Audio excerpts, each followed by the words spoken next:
हैं कि सबसे पहले आपने आपकी जो मटेरियल फैक्ट है, मटेरियल फैक्ट्स किसी भी केस के रिगार्डिंग वो आपने ब्रीफली उनको एक आसान इंग्लिश में जिसको लेमैन पढ़ सके वो समझ सके, उसमें कोई लेफ्ट राइट करने की कोशिश नहीं करनी कि मैं कोई ज्यादा कोई बहुत ही कोई तगड़े किस्म के इंग्लिश के वर्ड डालूंगा तो मेरा ब्रीफ हो जाए हैवी हो जाएगा। That will create ambiguity. आपको सिंपल रखें और प्योर रखें तो वो that will hit the mark. आपने मटेरियल फैक्ट्स आपके सारे नेरेट कर दिए, वन टू ऑल, कोई भी आपने उसका एक्सपेक्ट नहीं छोड़ना। देन सेकंड चीज आपकी आती है कि आप अब जिस कोड को एजिटेट कर रहे हैं, जिस एक पर्टिकुलर लॉ को आप एजिटेट कर रहे हैं, उसके लिए आपकी लीगल ग्राउंड्स क्या हैं। लीगल ग्राउंड्स में आपके आपने एक वजूहात अपनी बयान करनी है कि ये मेरे लीगल ग्राउंड्स हैं, इसलिए मैं यहाँ पे आ रहा हूँ। और सेकंडली आप इसमें एक और चीज भी कोड कर सकते हैं कि जो प्रेसिडेंट्स, जो सुपीरियर कोर्ट्स के जो अवेलेबल है, सुप्रीम कोर्ट के या हाई कोर्ट्स के, उनका भी जजमेंट का रेफरेंस बिल्कुल करेक्ट देना है। कोई लेफ्ट राइट करने की कोशिश नहीं करनी है उसमें। जजमेंट का बिल्कुल करेक्ट रेफरेंस देके तो उसका ऑपरेटिव पार्ट जो आप बताना चाह रहे हैं, कोर्ट को रेफर करना चाह रहे हैं, आपने वो उसका इनकॉर्पोरेट कर देना है कोट अनकोट करके। कि वो प्रोमिनेंट हो जाए कि ये आपने किस जजमेंट से एक्सपर्ट लिया हुआ है। ये ग्राउंड्स और लीगल बेसिस आपने कवर करने के बाद देन आपका प्रेयर क्लॉज आ जाता है। प्रेयर में आपने वही चीज मांगनी है जो आपके टाइटल में थी, वो उससे डिफर नहीं करना चाहिए। और फोर्थ जो है वो आपने वेरिफिकेशन करनी है। वेरिफिकेशन नॉर्मली इतना इंपॉर्टेंट नहीं होता, लेकिन अब let me tell you, election act of 2017, मैं अभी रिसेंटली एक इलेक्शन पिटीशन कर रहा था एन ए 52 की। तो उसमें इलेक्शन ट्राइब्यूनल के पास जब भी हम जा रहे थे तो जो समरीली रिजेक्शन हो रही थी प्लेट्स की, वो सिर्फ वेरिफिकेशन की बेसिस पे थी। अब यहाँ पे वही वाली बात आ जाएगी, मैंने यहाँ पे सीपीसी की बात की तो वो एक स्पेशल लॉ आ जाता है। स्पेशल लॉ में जो जो चीजें उन्होंने डिफरेंट करनी है सीपीसी से वो उन्होंने लिख दी है। सो वहां पे वेरिफिकेशन का जो प्रूफ है वो बहुत सॉलिड उन्होंने रखा हुआ है कि उसका बिल्कुल सेट एक पैटर्न होना चाहिए, बंदे ने किस तरह करना है, राइट कॉर्नर पे करनी है, उस पर रबर स्टैंप होनी चाहिए अगर नहीं। इतनी छोटी छोटी बातों पे वेरिफिकेशन के उनकी समरीली रिजेक्शन हो रही है प्लेट्स। सो इन सीपीसी इस तरह का मामला नहीं है, वेरिफिकेशन एक सिंपल होती है, उसको आपने लाजमी करना है। नेक्स्ट वीक हम के कॉन्ट्रैक्ट्स की अगर हम बात करें, स्ट्रक्चर ऑफ कॉन्ट्रैक्ट्स किस तरह के होते हैं। ये हमने पहले बात की कि प्लीडिंग जो हमारी सीपीसी के रिगार्डिंग चलती है वो थी। अब हम कॉन्ट्रैक्ट्स पे आ जाते हैं। कॉन्ट्रैक्ट्स अभी सिविल लॉ में अगर आप प्रैक्टिस कर रहे हैं तो कॉन्ट्रैक्ट्स जो है वो एक बड़ी एक मैंडेटरी फील्ड है। और अभी जो इमर्जिंग जो साइड आ रही है कॉर्पोरेट की, उसके लिए तो कॉन्ट्रैक्ट वेटिंग एक बहुत ही कह लें बहुत ही इंपॉर्टेंट है, वो लाजमी आपको आना चाहिए। सबसे पहले का आपने title of the parties clause लिख देना कि आप कौन किन किन पार्टीज के बीच में ये एग्रीमेंट हो रहा है। One will be the first party and second will be the second party. इसी तरह डोनर डोनी लीजर लीजी वाला जो कॉन्सेप्ट है वो इसी से ओरिजिनेट होता है। आपने इसके इनको इनको लिखने के बाद देन आपका रिसाइटल्स के बैकग्राउंड, आप ये जो एग्रीमेंट मिसाल के तौर पे आप कोई एक किराएदारी का कर रहे हैं, कोई एक लीज का एग्रीमेंट कर रहे हैं, तो उस लीज की क्या बैकग्राउंड क्या है, कि प्रॉपर्टी क्या है, क्या मामला है, क्यों करना चाह रहे हैं।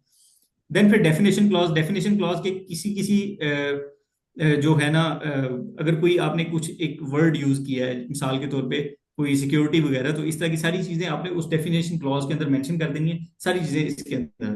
टर्म्स एंड ऑब्लिगेशन पे अगर हम आ जाएं, टर्म्स एंड ऑब्लिगेशन के अंदर आके जो भी पार्टीज हैं उस पार्टीज के राइट्स भी आपने लिख देने हैं और ऑब्लिगेशन भी लिख देने हैं कि जो आपका लीजर या आपका जो लैंडलॉर्ड है उसके ये राइट्स हैं और ये ऑब्लिगेशंस हैं, और जो आपका टेनेंट है उसके ये राइट्स हैं और ये ऑब्लिगेशंस हैं।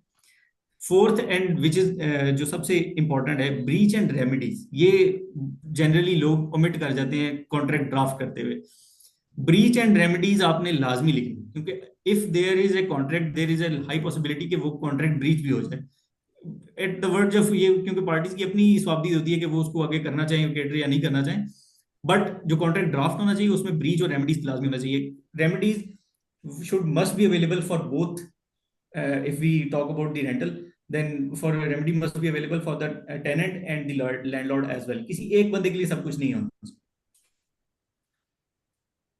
फिर इसके साथ जो अभी एक नया एक एरिया ऑफ लॉ अभी डेवलप हो रहा है पाकिस्तान में, उसकी इतनी ज्यादा प्रैक्टिस नहीं है, जिसको अल्टरनेट डिस्प्यूट रेजोल्यूशन कहा जाता है। सो आजकल ये भी एक अच्छा और इफेक्टिव तरीका है to dispute to resolve the dispute which are pending before courts और एनी कोर्ट्स। और आजकल तो कोर्ट्स भी इस तरह करनी है कि आपका जो मामला आप with consent of the parties, the matter of the parties is sending to the arbitration या dispute resolution committee which is inside the court. So इससे अगर हम बात करें तो डिस्प्यूट रेजोल्यूशन क्लॉज कि अगर if there is a dispute between the parties, so parties must appoint an arbitrator, and the decision or the award of the arbitrator will be binding on both the parties. So normally क्या होता है, अगर कोई contract एक breach होता है, उस breach के बदले में जो पार्टीज हैं वो सिविल कोर्ट को रिज्यू करती हैं, सिविल कोर्ट को जाके मामला एजिटेट करती हैं और अपने राइट्स एनफोर्स कराने की कोशिश करती हैं। But if there is a dispute resolution clause के मुताबिक अगर कोई इसी पार्टी का मामला खराब होता है और वो उसको इन्फोर्स कराना चाहती हैं, वो सिविल कोर्ट की बजाय आर्बिट्रेटर जिसका मेंशन किया होगा एग्रीमेंट के अंदर ही, उसको कांटेक्ट करेंगी और उसके पास जाएंगी और अपना जो सारा सिनेरियो है वो उसके सामने बयान करेंगी। आर्बिट्रेटर जो है वो दोनों पार्टीज को बुलाएगा, सुनेगा और उनके एक कंसाइज या किसी एक जिसपे दोनों एग्री करते होंगे वो एक डिसीजन एक दे देगा।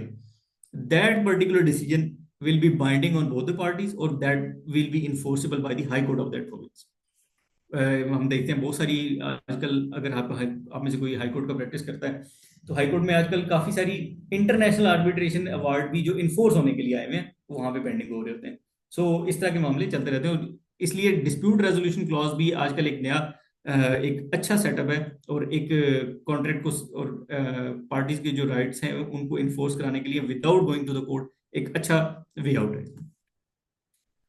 Next, there are certain golden rules for drafting, कह लेंगे बहुत लाजमी है, जो बेसिक इंग्रेडिएंट्स कह लें कि सबसे पहले जो मैंने आपको बताया कि आपका जो ड्राफ्ट होना चाहिए उसकी जो वर्डिंग है वो सिंपल होना चाहिए। It must be as simple as it can be. There must be no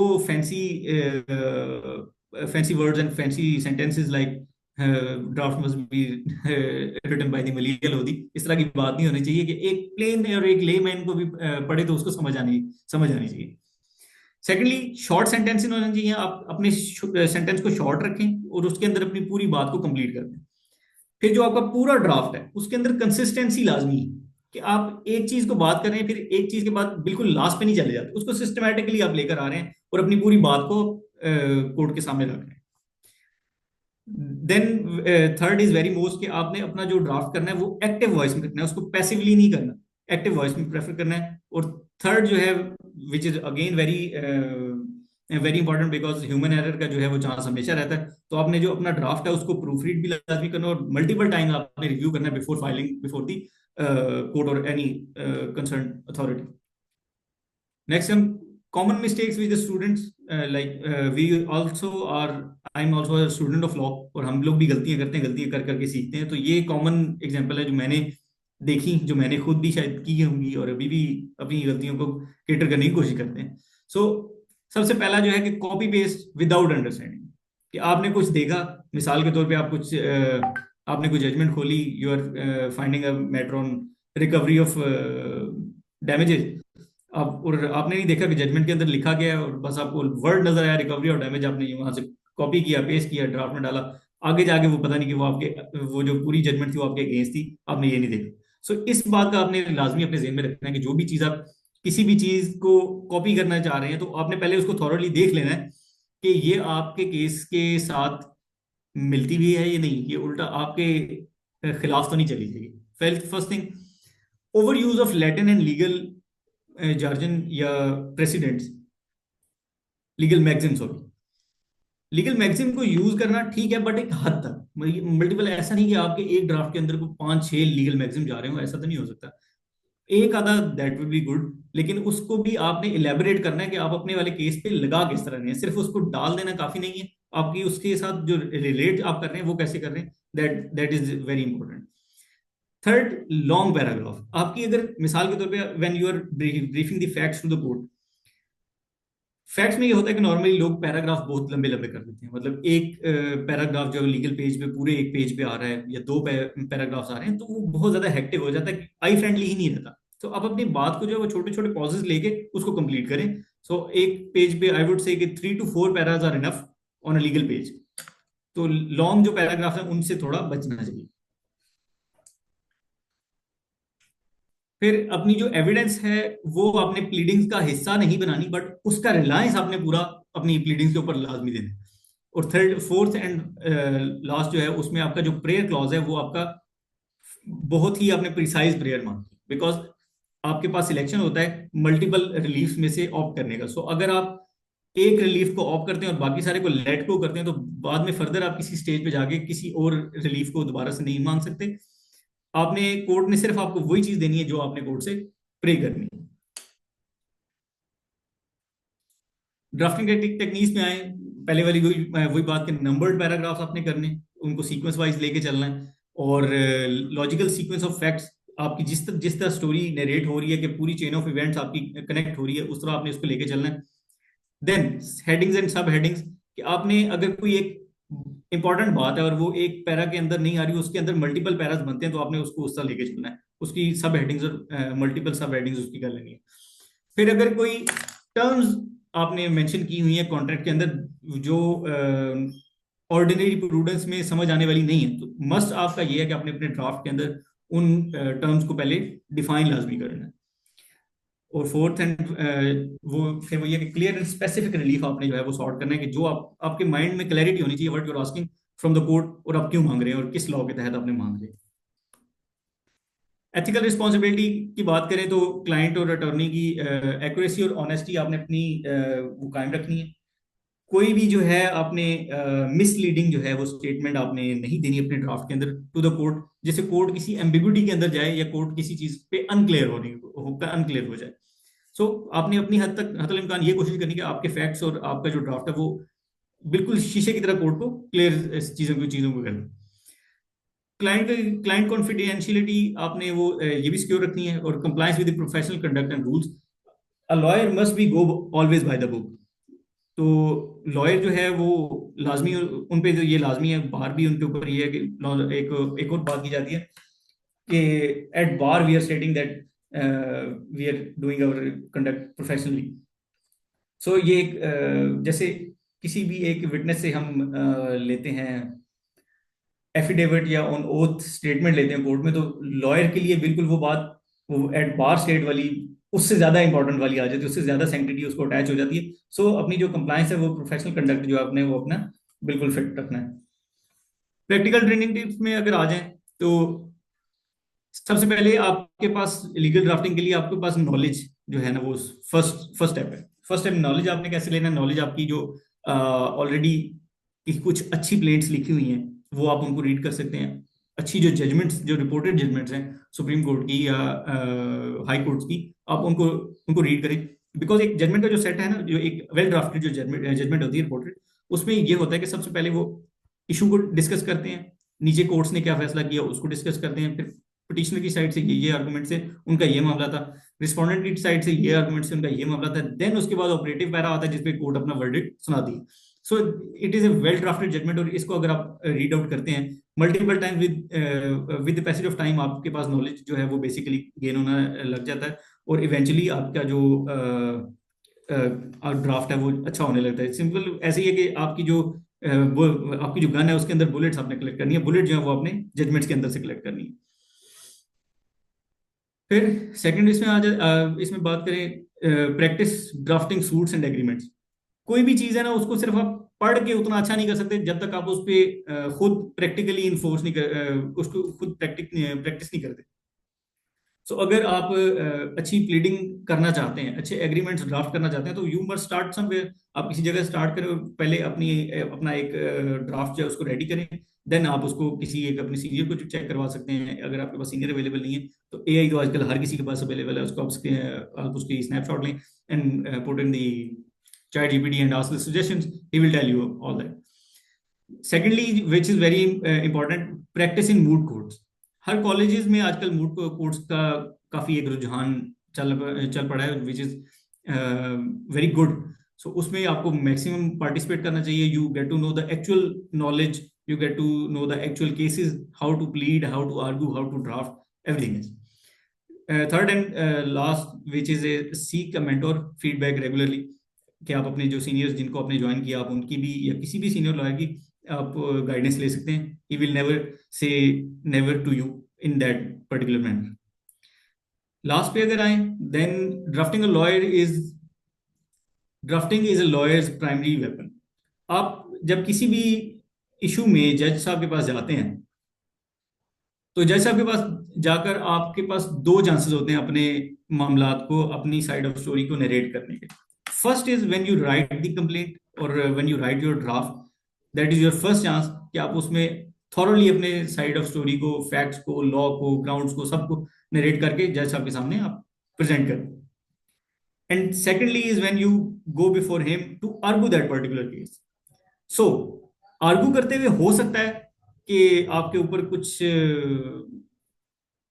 up down हो जाए और आप उस तरह परफॉर्म ना कर सकें, बिकॉज बैरिस्टर सलमान सफदर है, वो कहते हैं कि जो वकालत है ना वो नाजिल होती है. तो हो सकता है वो वाला दिन आप पे नजूल का ना हो, तो इसलिए आपके पास दूसरा मौका लाजमी होना चाहिए. दूसरा मौका आपका कौन सा है? जब आपने प्लेन ड्राफ्ट की है, बेसिकली वो पहला मौका है. तो आपने अपनी सारी चीजों को उसके अंदर कैटर कर लेना है, ताकि कोई चीज उससे बाहर रह ना जाए, ताकि अगर आर्गूमेंट्स में कोई कमी पेशी रह भी जाती है, तो जब जज आपकी पिटीशन या आपके प्लेंट को पढ़े, तब उससे क्लैरिटी आ जाए. सेकेंडली, जो प्रिसीजन है, जो आपका ड्राफ्ट टू द पॉइंट होगा. जब टू दी पॉइंट चीजें होंगी ना, तो कोर्ट एम्बिगुअस नहीं होगी, कोर्ट का माइंड भी क्लियर रहेगा. और जब कोर्ट को एक अच्छा असिस्ट किया जाए किसी भी मामले में, तो उस पर्सन की जो है वो क्रेडिबिलिटी वो बनती है. वो लॉयर होगा तो डेफिनेटली एक कोर्ट जो है लॉयर को बाय नेम याद रखेगा कि दिस पर्टिकुलर लॉयर जो है ना वो लेफ्ट राइट नहीं करते, बातों को टू दी पॉइंट चलते हैं और बिल्कुल सीधी बात करते हैं. Second is again, mastery comes through the continuous practice. कि जितनी ज्यादा आप इसको प्रैक्टिस करेंगे, उतना ज्यादा आप इसमें बेहतर होते जाएंगे. वही वाली एग्जांपल है कि जितना इसमें वो शक्कर डालते जाएंगे तो उतनी मीठी होती जाएगी. ये वही वाली बात है कि जितना आप इसमें अपना टाइम लगाएंगे, उतना ही आपको इसमें इंशाल्लाह फिर रिटर्न भी, और आपकी जो पर्सनल है वो ग्रूमिंग, वो भी इतनी ज्यादा होगी. Thank you. That's all for my side. Any questions?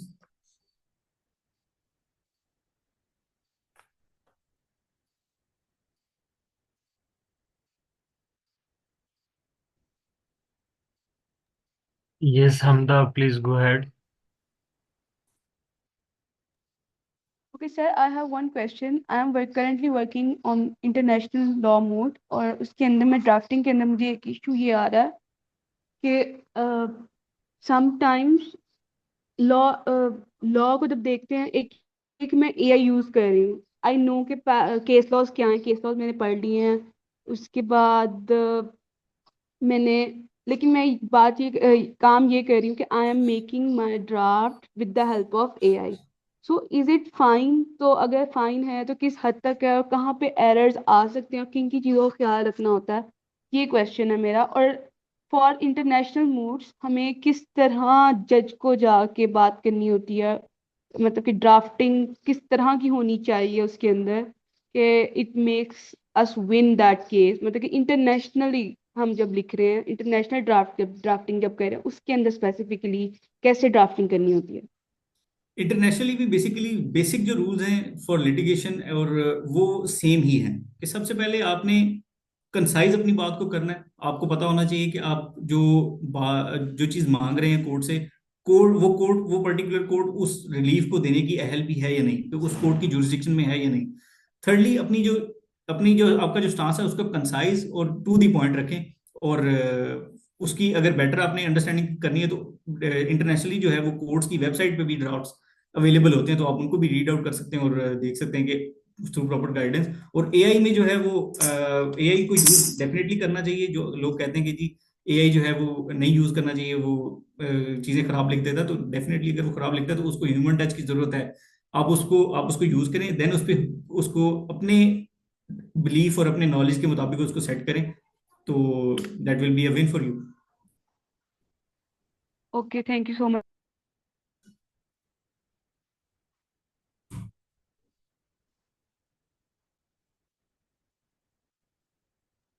If anyone else has any question, please ask.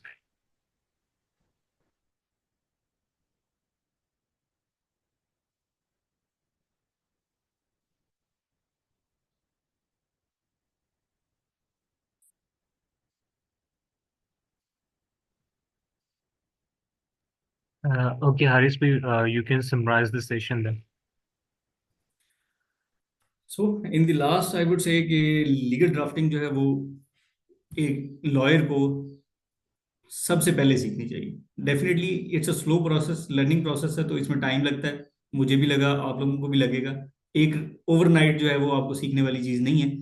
So different processes हैं, उनका मैंने जिक्र कर दिया है कि आप उनकी जजमेंट्स पढ़ सकते हैं, किसी सीनियर से गाइडेंस ले सकते हैं, और थ्रू कोर्ट में भी अपेयर होके तो कोर्ट के ड्राफ्ट को आप रीड आउट कर सकते हैं थ्रू देयर वेबसाइट्स, और अगर आप इन पर्सन भी जाके करना चाहें तो वो भी कर सकते हैं। So that's all from my side. Thank you very much for having me today.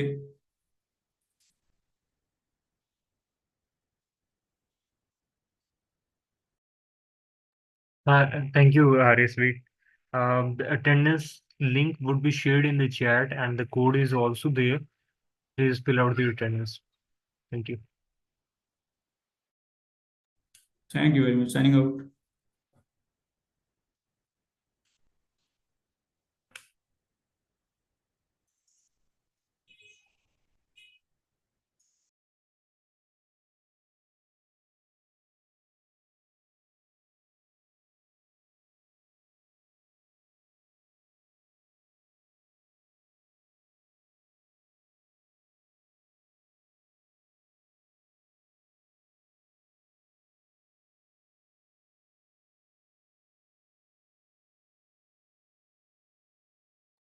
Thank you, Hamza. Thank you, Javed.